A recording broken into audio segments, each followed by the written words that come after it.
Ayan mga buddy, good morning. Ate Card Rachel, welcome back to my channel. Ayan, so madaming nagko-comment sa atin kung available pa ba yung shinare natin na job hiring or uh, yung availability sa Cebu, no? Kasi parang matagal ko na yun na shinare. So, ito na mga buddy yung sagot sa tanong. Ito yung agency na yun, Multimodal Security and Investigation Agency. Yan, so meron siyang 25,000 followers.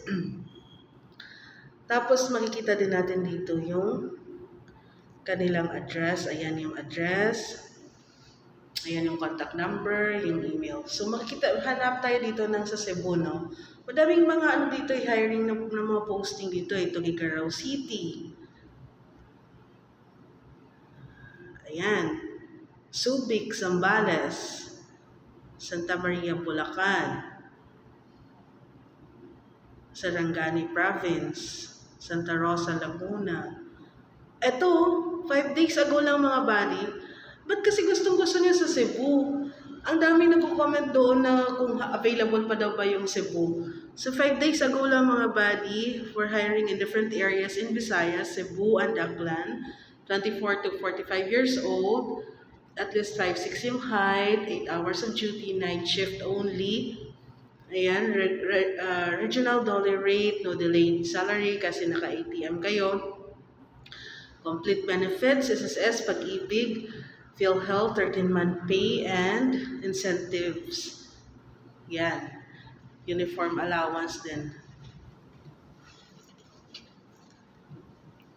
So, kung interested kayo mga buddy, mas maganda pumunta na kayo dito sa opisina. Dito sa office na to. Nandiyan naman, or message nyo dyan sa may, ayan o, sa may lower, right, lower, sa may lower right banda, may send message dyan. Or may phone number din. Ayan. Hindi kasi ako direct dito sa agency na to mga buddy. Pali nakita ko lang, na-share ko lang. At ang dami talaga niyang mga posting sa, sa province. So, yun. Tsaka sana mga buddy ma-approve na rin yung